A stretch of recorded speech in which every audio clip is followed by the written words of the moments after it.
Relationships are everything. We know this is true.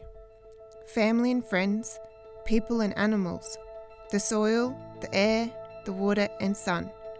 Our mission is to help people reconnect with the most important place relationships happen, your home.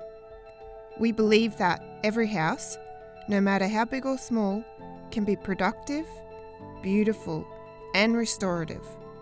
We believe by healing relationships within our home, we can heal the world. So we're back. We're back. Welcome back to our chitty chat sessions. So I thought I'd start by explaining. So we've had a month now, and to explain to everyone. So our process, each week we have something different. So the first week we've got this is the chitty chat session, and basically this is just where we talk just casually about all things sort of homesteading related, whether it be our own farms and what's going on. It could be, challenges that homesteaders face, or our triumphs, or just anything really that we can kind of come up with. That's what this week is. And it's a bit more cash. Yeah. A bit more relaxed. Yeah. Although we're probably not feeling that relaxed because we're still learning how to do this. Yeah. We may always feel nervous, and that's okay. We're probably going to have wine soon on this session, so that will make it. That will help us not be so nervous. Yes. I'm looking forward to that. Yes. So last week we put up a YouTube of Alexis. You took us on a little journey actually into just how you came to basically be at your space that you're at, and it was my first time watching it with all of you guys as well. Alexis done that one, and I think that I've known you for almost a decade, and I still learnt new things about you, which I thought was really cool. And one of our viewers said that it was really cool that you let us into your life, and I think it's quite brave that you're doing that. Yeah, it's a very nerve-wracking thing, and I think I said this in one of the other videos, that it feels so awkward recording your life, but I feel so passionately that we need to be able to tell the reality of the story of homesteading. And for me, particularly that one scene in the video where I'm crying my eyes out about the goat, that was a goat, by the way, people who are wondering who was Belinda. That was one of my original goats. She was. And I thought about it, and sometimes when you're on the upsides of homesteading, it feels all like, blissful and everything like that, and you can forget the bad side of homesteading. Like, I've kind of almost already forgotten how I felt that day.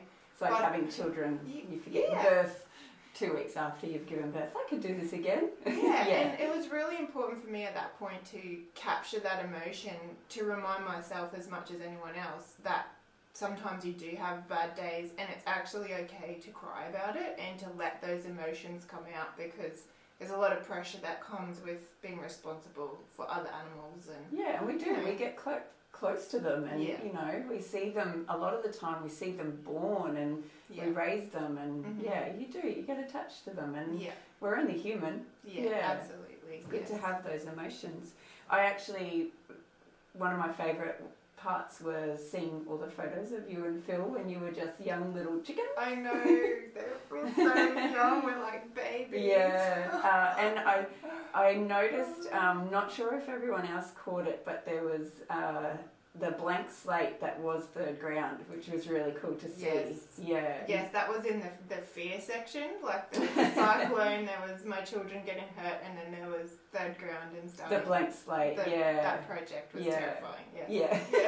But that was really cool to see what it started as. So, this week it's my turn to do the interviewing, and I think I felt like we've done a fair few intro videos from you, and we've sort of been, as I said, taken on that journey, and I think that we've sort of got to this point, so I think it'd be really cool to talk about your farm, and a little bit more about what you do, and all of that, the story. So I think the first thing you mentioned, it's called Elon Hill Farm. Yes. So what's the story behind the name and how did that come about? Well, that was a really important point in the farm's story because we actually owned the farm for about 5 years before I came up with a name for it. And when that happened, I actually had a good friend of mine living with us for a year, and she was really helping me to see that I really did have a farm and it was something that was productive. Like, that was something I really struggled with. And so the name is a Hebrew word. It means tree. Elon means tree.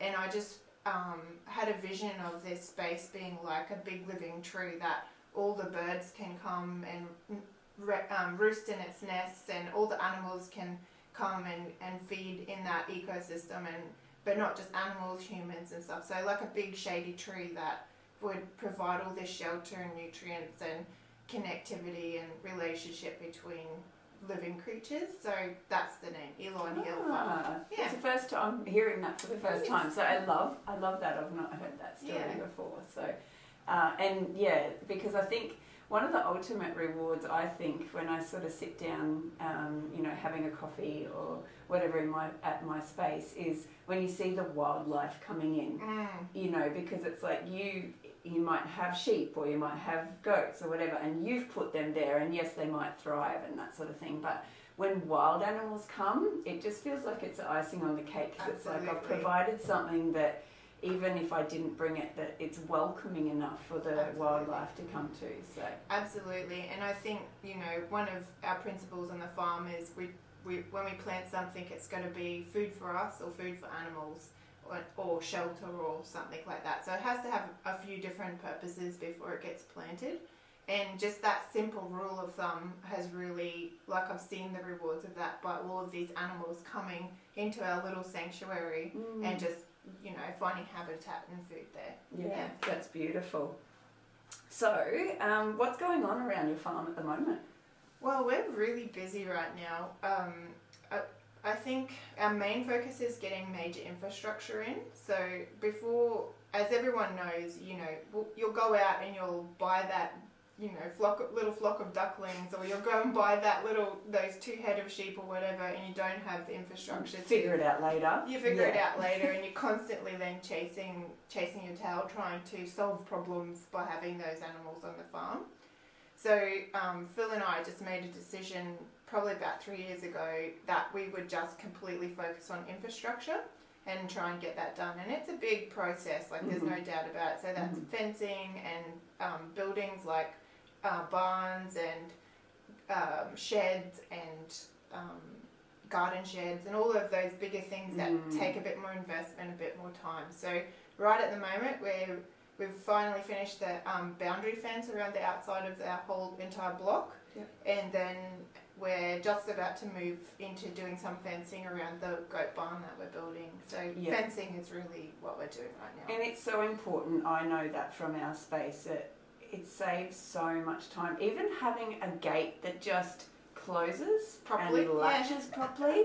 It's just because you use that whatever gate, over and over and over. And, I watch people, like a lot of the time homesteading Instagram pages and that sort of thing. And I always get so envious of gates just closing without it dragging on the ground or having like a little wire that you've got to latch. Oh, ours are so terrible. So I need to take a page out of your book to get our infrastructure down pat. Yeah. Baling twine has been my best friend and Phil's greatest curse. He hates, every time he sees a piece of baling twine holding something together, he just almost vomits in his mouth. It's like he hates it so much. And I think this is one of the rules of thumb that we use we always do the urgent and important jobs, but we don't often focus on the important but not urgent. And you've always got to, that's what I find, every week I've got to try and find space to do those. They're not urgent, it's not pressing, nothing's going to die. Yeah. But getting that, one gate in. To look ahead instead of just what's right now. Yeah. Just once a week, just put it on your list. I'm just going to fix that gate up so it's perfect. Yeah. Working exactly how I want it to. without dragging them to ground. Yes. How does Phil feel about cable ties then? Oh, Is that a step up from baling twine? he does use a few cable ties. Yes. I built a whole fence around my veggie garden with just cable ties. No, I think he would have a bit of respect for that because of the technology involved. Look, I do what I can do. Yeah. Yeah, fencing's not my strong point, but it needs to Near be done. enough is perfect. Yeah. That's my... Hey, the chickens are not getting in, so it's Exactly. working. Near enough is perfect. And yeah, even the gate I hung with cable ties. We can always step it up later. Yeah, exactly. So you have 3 beautiful children. Yes. So can we remind our viewers of their ages? So we've got Morgan, he's our eldest, he's 13. Odessa is our middle daughter, she's 10. And then Samson is our youngest son, he's 9. Yeah. Mm-hmm. Awesome. So do they love living on a farm? What's their sort of, do they get really involved? How is it for them? It's a really interesting, I've really struggled with this over the years. We moved back to the land so that my kids could have the same lifestyle that I had growing up, which was to be exposed to animals and nature and all that sort of stuff. I really don't try and put any pressure on them to necessarily participate regularly on the farm. So I don't say, you've got to go out and do the chickens every day or feed the goats or whatever. I kind of feel like I've chosen that lifestyle and it's my responsibility to make sure I'm ticking those boxes.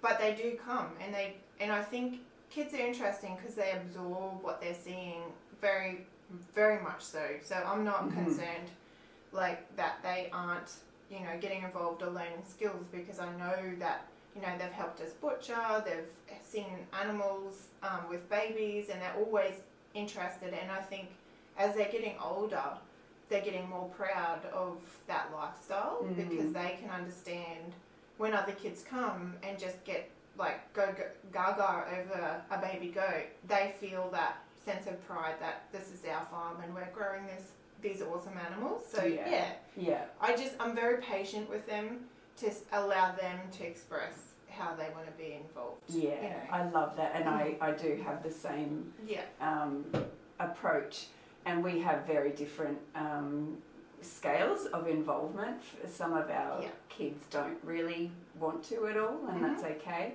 But for me, it was important for them just to know what it looks like to, have your own chickens and butcher them and then eat them, whether they're involved in that or not. So Leo was butchering with you last week, wasn't he? Yeah. So we'll talk about that next time. Because that was really awesome.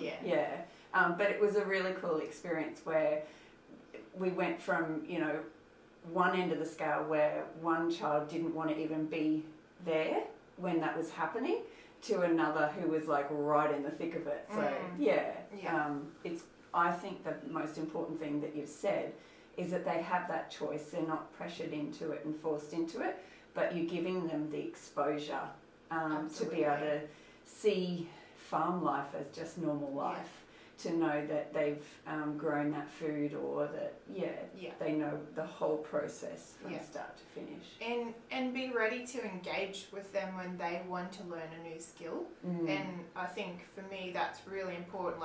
For me that's when my bells ring, is when they're asking to learn a new skill. I'm very focused on trying to give them the best chance to learn that skill that they can possibly have. Yeah, and to catch it while there is that interest there. I love hearing all of that. So what's in the future for Elon Hill Farm? And I mean, you don't have to say, but is it your forever space? Well, it's well, to answer the first question, I think it kind of feeds into the second question. There's so much more work to be done on the farm because, I've seen people turn an 800 square metre block of land into this incredibly productive space. We've got three acres. Yeah. And there's just no limit to what we can do on that farm. And I have lots of ideas, as anyone who knows me will know. And you want to do them all yesterday. Absolutely. Yeah. So probably the most important thing for me right now and for Phil is to start making the farm financially viable, Mhm. not completely financially viable, which is something we'll definitely talk about how to make the farm viable. Yeah.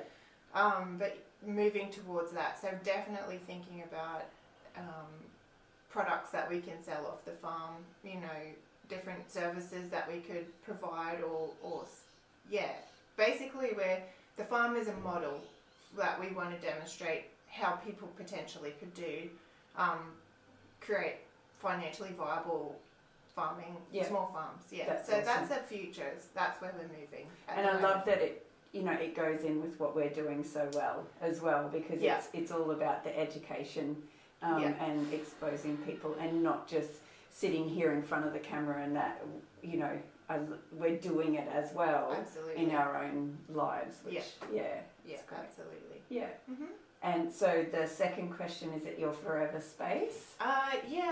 Well, I guess as long as there's work to be done there, Mm-hmm. we'll keep working there. And you know,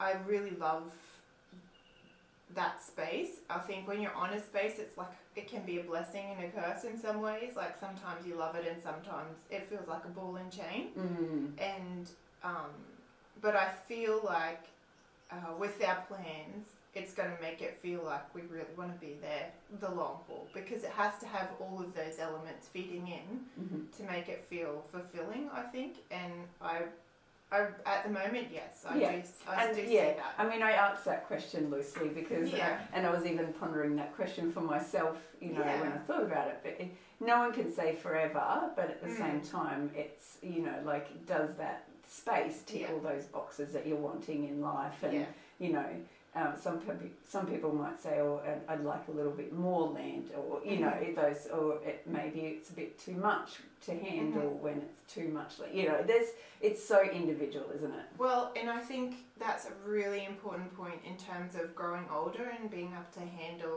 what you have. Yeah. And Phil and I talk about that a lot, we live on quite a steep block, so as an older person, it's not that great for mobility, and we do talk about that. Yeah. So our planning is to make it that we could live on there until somebody kicked us into a nursing home. Yeah, and I love that you're not just thinking about today and, you know, and even the next season, you're really looking into the future as well.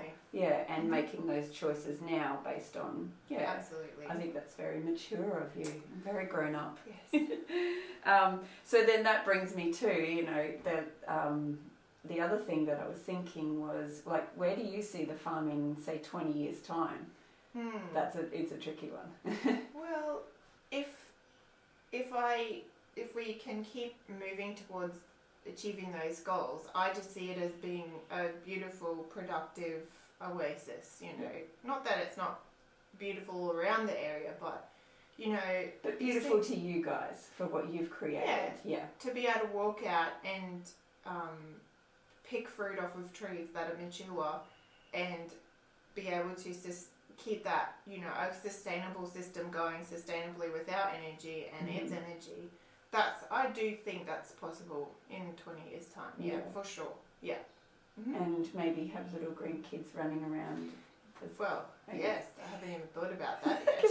In 20 years, that's, Yeah, no, that's true. Yeah, that is true. Awesome.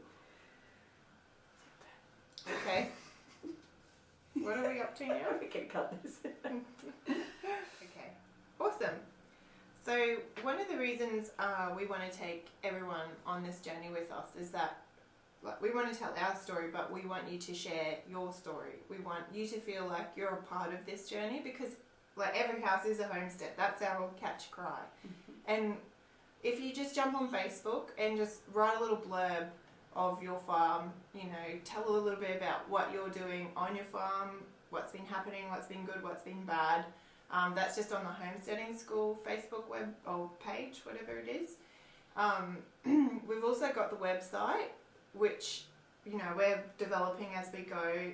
I'm looking at sort of making it a bit more interactive. Eventually we'll have a store on there. So check out the website.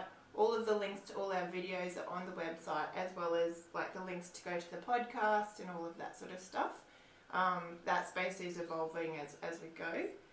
We've also got Instagram, which is like kind of like the pin-up model of homesteading, is like we're trying to tell that story once again in a shorter way to, you know, we went to the Serena show, you were there, I was there. That was last weekend, and it was good. It was so good. I love their little country shows. And so good. Yeah.